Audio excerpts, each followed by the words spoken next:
Light off ಮಾಡಿ. Light ಆಫಾ? ಬರೀ light off ಮಾಡಕ್ಕೆ ಹೇಳಿತ್ತು. ಮಧ್ಯ ದಿಂಬಿದೆ, ನನ್ನ ಕನ್ಸಲ್ಲೂ ಆ ಕಡೆ ಬರಲ್ಲ. ನಿದ್ದೆಗಣ್ಣಲ್ಲಿ ಕೈ ಕಾಲು ಹಾಕೋ ಅಭ್ಯಾಸ ನನಗಿಲ್ಲ. ಓಕೆ ದೆನ್ ಚಿರಾಗ್, ಮತ್ತು ಈ ಪಿಲ್ಲೋಸ್ ದಿಂಬಿರ್ಲಿ. ನಾನು ಏನು ಹೇಳಕ್ಕೆ ಬಂದೆ ಅಂದರೆ, ನಿಮ್ಗೆ ಆ ಥರ ಅಭ್ಯಾಸ ಇದ್ದರೆ ಇದ್ರ ಮೇಲೆ ಇನ್ನೆರಡು ಪಿಲ್ಲೋ ಇಡೋಣ, ಗೋಡೆ ಕಟ್ಟೋಣ ಅಂತ. ಅಷ್ಟೆಲ್ಲ ಏನು ಬೇಡ. ವಿಷಯ ಇಷ್ಟೇ, ನನಗೆ ಲೈಟ್ ಆನ್ ಇದ್ದರೆ ನಿದ್ದೆ ಬರಲ್ಲ. ಅದಕ್ಕೆ ಲೈಟ್ ಆಫ್ ಮಾಡಿ ಅಷ್ಟೇ, ಬೇರೆನೇನೋ ಅನ್ಕೋಬೇಡಿ.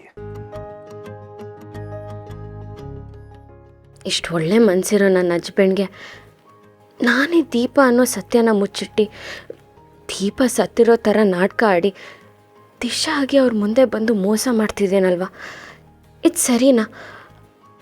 ಆದಷ್ಟು ಬೇಗ ದಿಶಾ ಆಗಿ ನನ್ನ ಜವಾಬ್ದಾರಿಗಳನ್ನ ಮುಗಿಸಿ ಆಮೇಲೆ ನಿಮ್ಮ ಮುಂದೆ ದೀಪ ಆಗಿ ಬರ್ತೀನಿ ಹಸ್ಬೆಂಡು.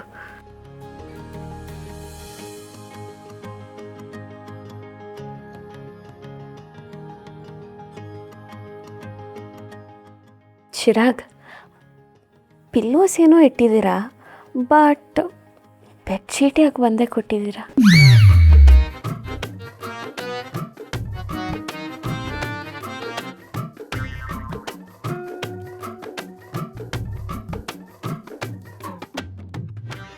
ಇನ್ನೂ ಲೈಟ್ ಆಫ್ ಮಾಡೋಕ್ಕೆ ಟೈಮ್ ಆಗಲಿಲ್ವ ನಿಮಗೆ?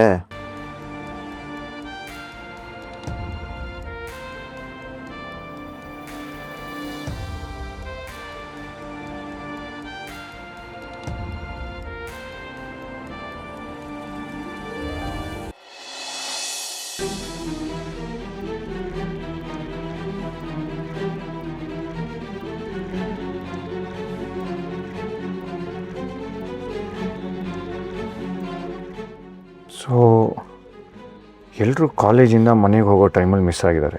ಕಿಡ್ನ್ಯಾಪಿಂಗು 6 ದಿನದ ಡಿಫ್ರೆನ್ಸಲ್ಲಾಗಿದೆ. ಸೊ ನಾನು ಹೇಳಿರೋ ವ್ಯಕ್ತಿಗಳ ಮೇಲೆಲ್ಲ ಕಂಡುಹಿಡಿದಿರಲ್ಲ. ಈಗ ಪ್ರೀವಿಯಸ್ ಕೇಸ್ಗಳನ್ನೆಲ್ಲ ಚೆಕ್ ಮಾಡಿದ್ರೆ ಪ್ರತಿ 6 ದಿನಕ್ಕೆ ಒಬ್ಬ ಸ್ಟೂಡೆಂಟ್ ಮಿಸ್ ಆಗ್ತಾಯಿದ್ದಾರೆ.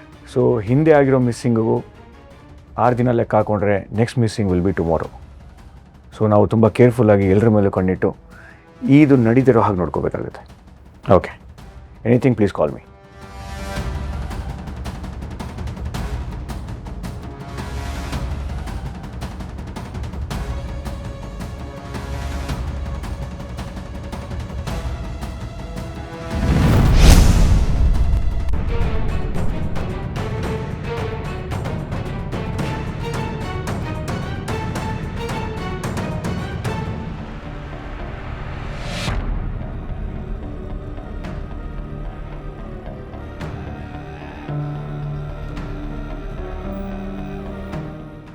ಇವರಿಬ್ಬರು ನೋಡಿದ್ರೆ ಮಾಮೂಲಿ ಜೋಡಿ ಥರ ಕಾಣಿಸ್ತಾ ಇಲ್ಲ.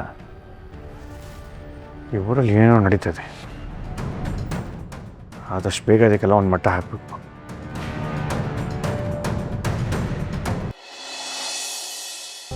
ದಿಶಾ ಯಾಕೆ ಇತ್ತೀಚೆಗೆ ನನ್ನ ಜೊತೆ ತುಂಬ ಡಿಫ್ರೆಂಟಾಗಿ ಬಿಹೇವ್ ಮಾಡ್ತಿದ್ದಾಳೆ? ಮುಂಚೆ ಎಲ್ಲ ನನ್ನ ಬಗ್ಗೆ ತಲೆನೇ ಕೆಡ್ಸ್ಕೊಳ್ದೇ ಇರೋಳು, ಈಗ ನನಗೋಸ್ಕರ ಗುರುನ ಅಷ್ಟು ದೂರದಿಂದ ಕರೆಸಿ ನೀವು ಮಗು ಮಾಡ್ಕೊಳ್ಳಿ, ತಾಯಿಯಾಗಿ ಅಂತೆಲ್ಲ ಹೇಳ್ತಿದ್ದಾಳಲ್ಲ, ಯಾಕಿರ್ಬೋದು? ಅಂದರೆ ದಿಶಾ ಏನಾದರೂ ಪರ್ಸ್ನಲ್ ಡೈರಿ ಓದ್ಬಿಟ್ಲಾ?